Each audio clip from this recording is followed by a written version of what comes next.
ఉన్న యుద్ధాలు ముగుస్తున్నాయి అంటే కొత్త యుద్ధాలు పుట్టుకొస్తున్నాయి.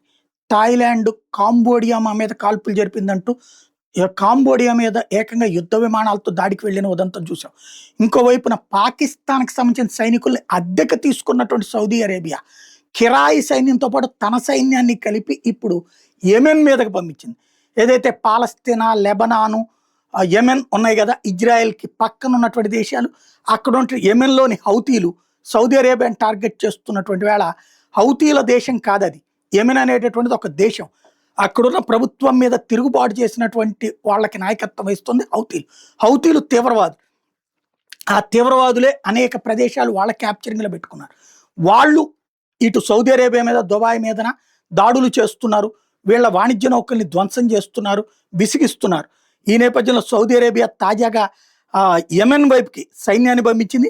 యెమెనీ ట్రైబ్స్ ఎవరైతే సౌదీ అరేబియా అండతో ఇప్పుడు ఆ హౌతీ తీవ్రవాదుల మీద తిరగబడాలి.